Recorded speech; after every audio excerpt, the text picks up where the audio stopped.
Hi మామ, back to Bisha గని food channel. ఈరోజు అయితే మాత్రం మనం అయితే బగారా రైస్ అయితే చేసుకుందాం పదండి. బగారా రైస్ విత్ టమాటా మసాలా అయితే చేసుకుంటాం అనమాట. అది మిస్టర్ గని ఫుడ్ స్టైల్ అయితే మాత్రం. సో బగారా అయితే పెట్టేసిన ముందైతే మాత్రం ఒక చెంచా నెయ్యి వేసి అది అలా సై సైమని కాగాక మళ్ళీ ఆయిల్ వేసి దాని తర్వాత బిర్యానీ మసాలా మొత్తం అయితే వేసేసి అయితే కొంచెం అయితే ఫ్రై చేసినాక ఈ చిన్ని చిన్న చిట్టి చిట్టి ఉల్లిపాయలు అయితే మాత్రం వీటి కోసం అయితే తెప్పించాను. టేస్ట్ అయితే వేరే లెవెల్ ఉంటుంది అనమాట.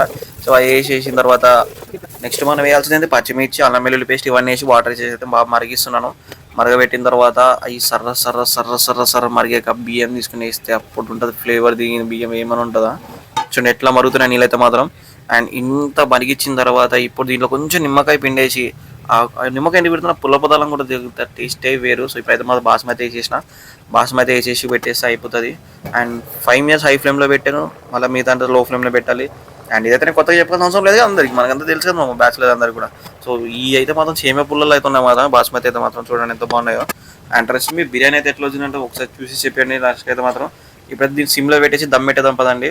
వేరే దానికి అయితే మార్చేసినాను. అండ్ ఫైనల్ అయితే మాత్రం బగారా రైస్ ఇలా ఇట్లా వచ్చిందనమాట. సో దీంట్లోకి ఇప్పుడు మనం ఈ టమాటా బాధ చేసుకున్న పదం ఎట్లా అయిందని నెక్స్ట్ వీడియో చూసేద్దాం. And subscribe, bye.